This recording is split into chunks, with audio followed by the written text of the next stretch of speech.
A recent interaction on my channel left me feeling uneasy. A commenter posted a familiar sweeping claim that all narcissists are abusers.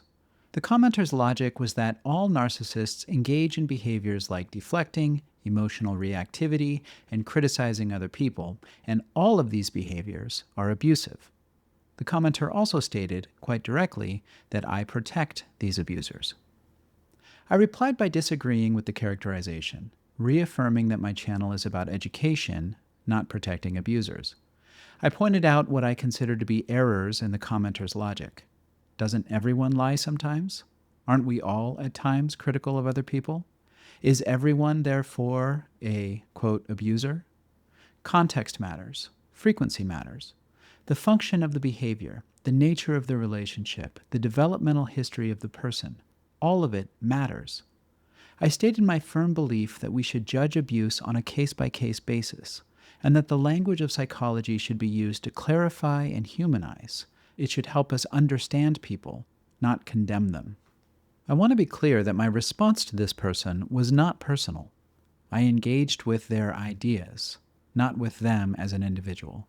That's my practice on this channel. My goal isn't to attack or criticize people. It's to invite everyone into a forum where we can think together. So I wasn't prepared for the response. I was accused of gaslighting, manipulation, and emotional abuse. Through all of it, I remained calm and refrained from engaging in personal attacks of any kind, although I did point out that the commenter was heavily criticizing and devaluing me. The commenter then deleted the entire thread, and a post appeared on another channel dramatically misrepresenting the exchange and casting me as someone dangerous, someone who protects abusers and harms survivors. It was surreal. The claims were demonstrably false, but that didn't seem to matter. The poster seemed convinced that they had unmasked a narcissist. This experience and others like it have made me ask, what exactly is going on here? What is happening in these online communities where images of narcissists are basically burned in effigy? What's driving the relentless interest in unmasking, exposing, and denouncing? Why has so much of this discourse spiraled into paranoia and accusation? It all feels strangely familiar, out of control, and out of touch with reality. It looks a lot like a moral panic. A moral panic is a widespread collective response to something perceived as a threat to social values or public safety. These reactions are typically out of proportion to the actual danger. They often arise in moments of cultural anxiety and are fueled by emotionally charged rhetoric. They divide the world into binaries, good and evil, safe and unsafe, victim and predator. The term itself was coined by sociologist Stanley Cohen, who identified 5 key features of a moral panic. 1.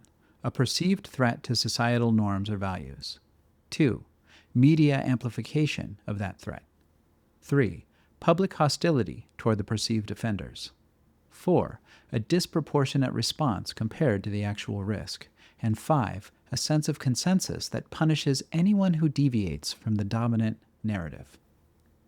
There are many historical examples of moral panics. In the 1600s, it was witches. In the 1950s, communists. In the 1980s, satanic ritual abuse.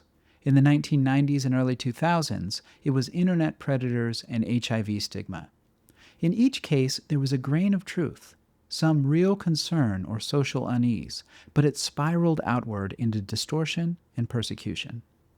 So what happens if we apply this lens to the current discourse around narcissism? Let's take those 5 features and walk through each of them in turn. First, the perceived threat. The narcissist is portrayed as hidden, dangerous, manipulative, emotionally predatory. They may look like anyone, but inside they're soulless, cold, and evil. They can't change. They can't love. The only safe response is to expose them and cut them off. Second, media amplification. Across every platform, whether it's YouTube, TikTok, Instagram, there are endless videos, posts, and podcasts, all echoing the same message. The narcissist is everywhere. They're your boss, your parent, your partner, your ex. There are red flags, checklists, tactics for escape. The content is compelling, emotional, and over time it serves to increase people's sense of paranoia and alarm. Third, public hostility. Narcissists are not presented as people with a personality disorder. They're called monsters, demons, parasites, or emotional vampires. They're dehumanized in ways that would be unthinkable when discussing almost any other mental health diagnosis. Fourth, a disproportionate response. It's become common to label anyone who criticizes, lies, forgets a birthday, or shuts down during a conflict as, quote, abusive. Painful relationships are reinterpreted through the lens of narcissistic abuse. Common defenses like denial or projection are recast as moral failings. Don't like someone? Maybe they're a narc. Had a bad breakup? You were manipulated by a narc. They're all the same, and they're all abusers. And fifth, suppression of dissent.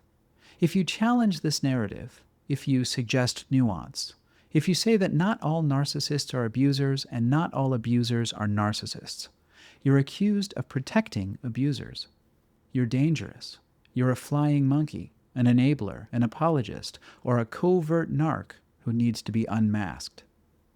These are the hallmarks of a moral panic, and once you start to see the pattern, it's everywhere. But wait, aren't narcissists actually dangerous? Don't they actually abuse people? Yes, that's the grain of truth. Narcissistic traits can absolutely be harmful. People with NPD can be emotionally destructive. Some are abusive. Some are manipulative and controlling. Some punish other people for the shame that they can't bear in themselves. But others live in a state of chronic self-esteem collapse. Some struggle with suicidality, addiction, or self-harm. Like every other psychological condition, narcissism exists on a spectrum, and pathologizing a group based on the worst examples leads us away from truth, not toward it. The danger isn't in identifying harmful or abusive relationship dynamics. It's in painting a diverse group of individuals with a stereotypical brush and encouraging people with zero psychological training to armchair diagnose their spouse or parent or ex as a narcissist. It's in the fiction that narcissism always looks a certain way or is defined by moral failings rather than emotional and psychological struggles. What began as an attempt to name a pattern of relational harm has now expanded into a galaxy of disinformation and dangerous moral certitude. Narcissism is now used to describe anyone we feel hurt by, anyone who doesn't respond the way we want, anyone who sets a boundary we don't like, anyone who's ambivalent about whether or not they want to be with us, who walks ahead of us, who has a public gregarious side and a private introverted side, who has a quick temper, or who does that specific thing with their eyebrows. The category has become so elastic that it no longer means anything, and that is what moral panics do. They start with something real and spiral it into something destructive. To my mind, the defining feature of a moral panic is its psychological function. It identifies a scapegoat and offers the public a way to purge collective shame and anxiety. It says, the badness isn't in you, it's in that person over there. We need to help people identify patterns of behavior that are manipulative, coercive, or emotionally unsafe. We need to talk about harm and relational trauma. But we also need to resist the collapse of human behavior into narrow binary categories of good and evil, victim and abuser. We need to reclaim psychological language from the grip of moral outrage, because not everyone who hurts you is abusive. Not everyone who struggles with emotional regulation is a narcissist, and not everyone who disagrees with you is dangerous. There are people with narcissistic traits who want to grow and heal. I work with them every day. I get emails from people all over the world who recognize their own patterns and want to change. People who are trying to take responsibility, to understand the impact of their behaviors, and to have healthier relationships. And that process is hard, but it is possible. And when we cast people outside the circle of humanity, we make it harder for anyone to heal. That's the real cost of moral panic. It simplifies, it vilifies, and it destroys the possibility of reflection. What we need instead is accountability, that includes compassion, boundaries that include clarity, and a psychological discourse that can hold more than one truth at the same time.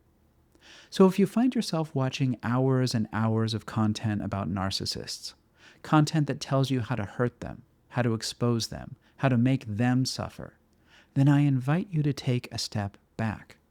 Ask yourself if it's actually helping you to grow, or if it's really just giving you the thrill of feeling right, the feeling of superiority, the temporary relief of projection.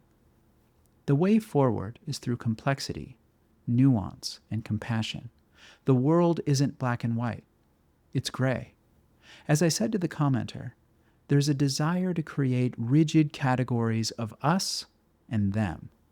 But they are us, and we are them. Okay, so that's it for today. Until next time, take good care.